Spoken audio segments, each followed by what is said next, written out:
out today, the inflation rate in Nigeria decreased to 21.88% in July from 22.22% in June. Core inflation was also down to 21.33%, while food inflation inched up to 22.74%. The deceleration makes a case for a modest interest rate cut by the central bank's monetary policy committee.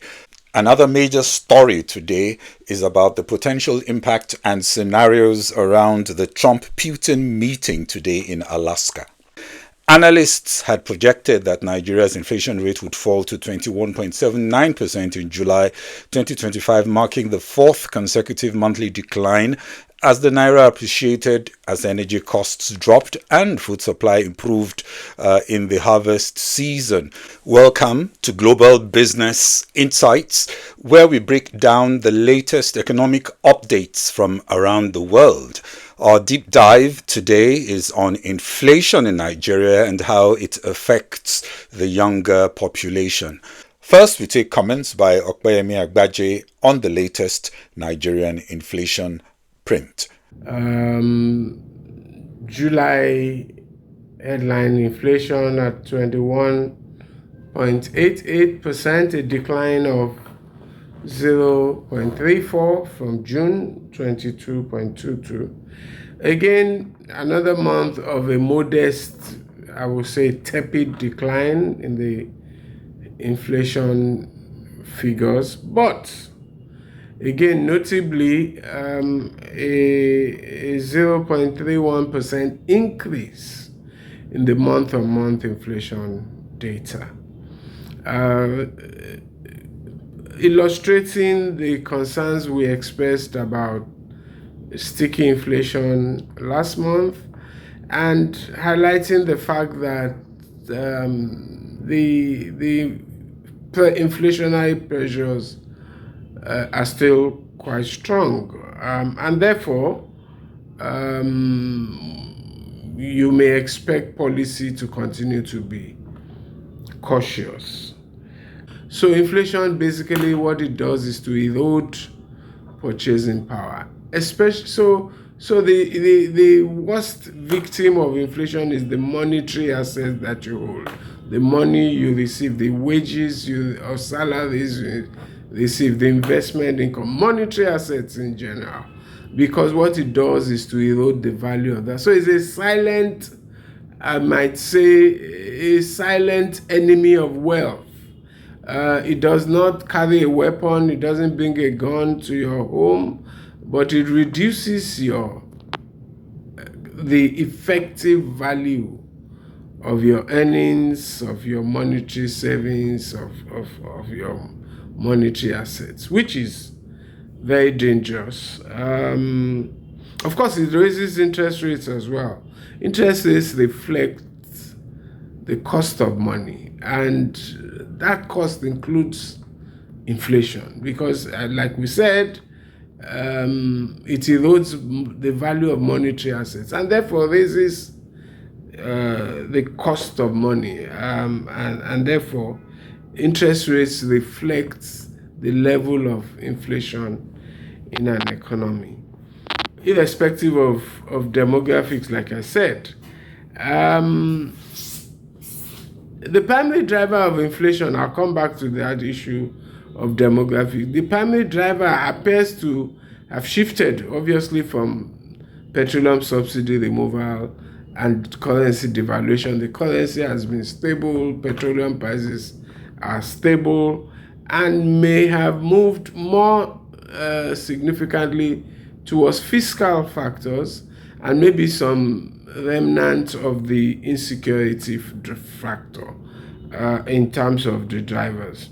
Clearly, youth are the demographic that tends to be trying to start a family, trying to start a home, maybe trying also to start a business.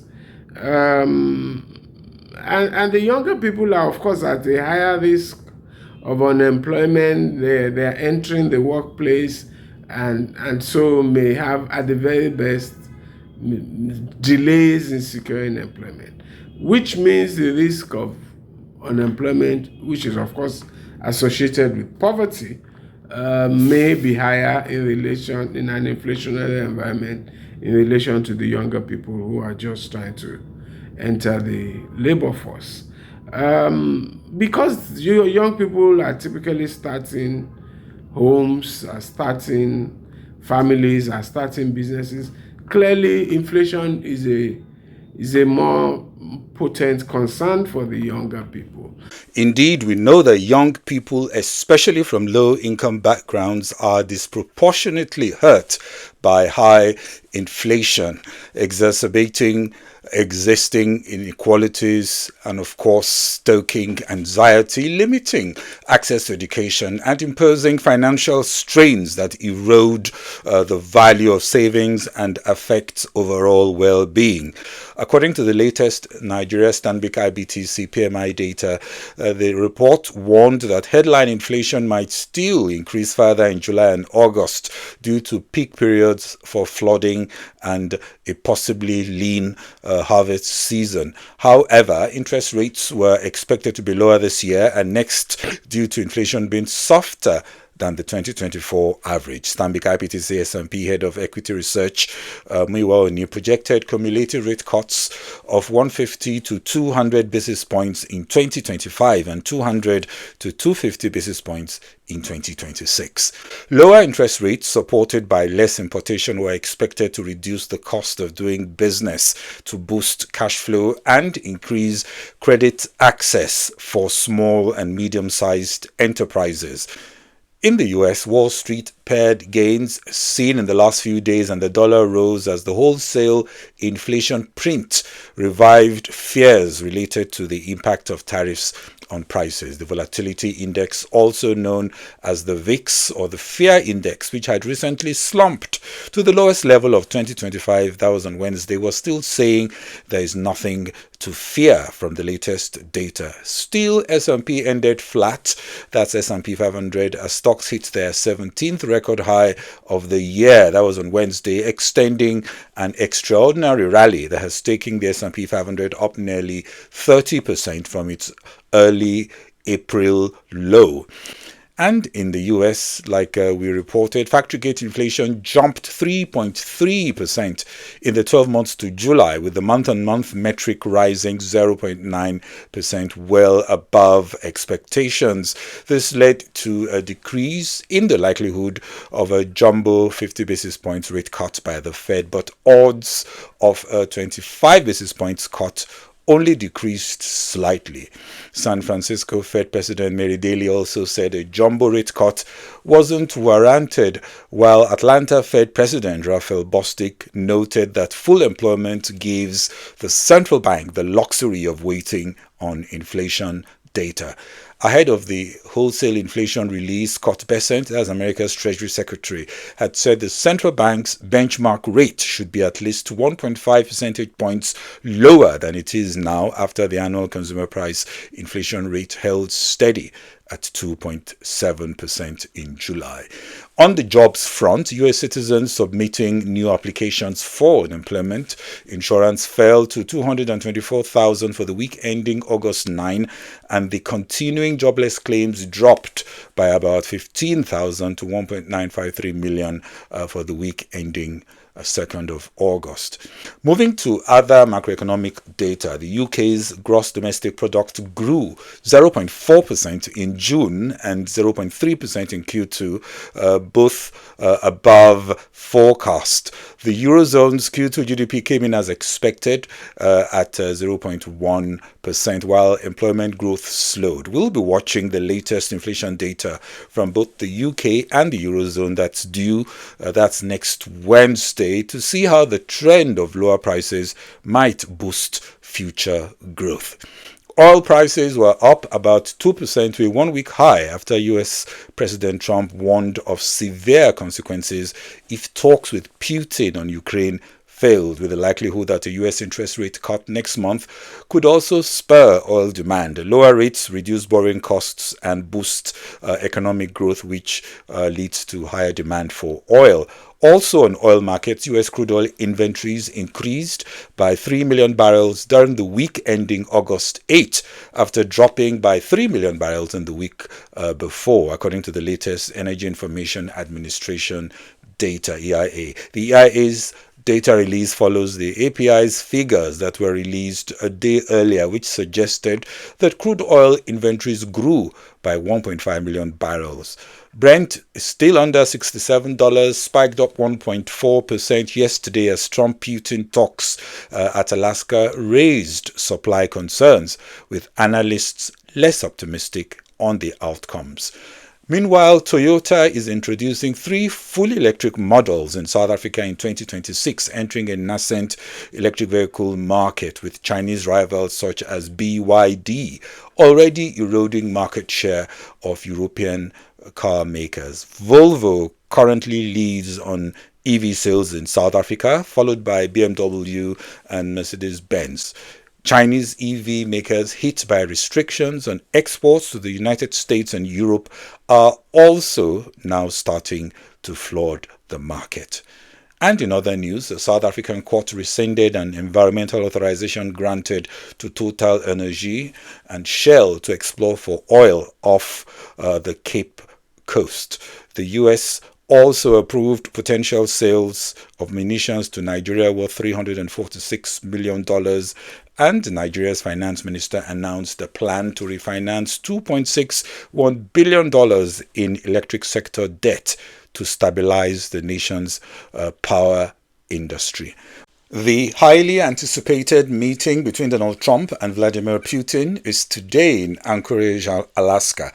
This summit comes with significant expectations, especially regarding the ongoing Russia-Ukraine war, which Trump has vowed to end. Russia's leadership is likely aware that Trump's warmth can be unreliable due to his emotionally volatile nature and short attention span. In contrast, Putin has a long history of dealing with American presidents, having met with 5, including Bush, Obama, and Biden, over the past 25 years. This experience gives Putin an edge in playing the long-term game with far less short-term domestic pressures. But Trump has shown a firmer stance on sanctions compared to what might be expected from a Biden administration. He's more serious about targeting buyers of Russian oil and is likely to act swiftly to support Ukraine's defense.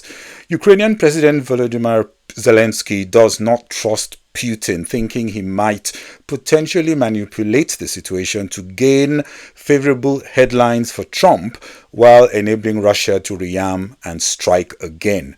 The best case is a well-prepared ground for a ceasefire agreement, which could lead to a drop in oil prices. This scenario would require both sides to make significant concessions.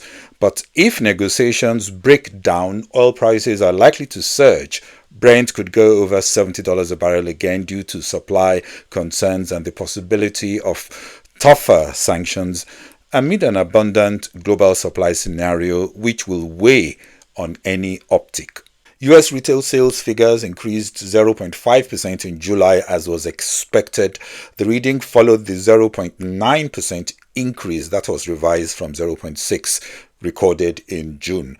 Also, in the US, Intel shares rose as reports of a likely government stake stoked hopes of robust financial support to revive the company.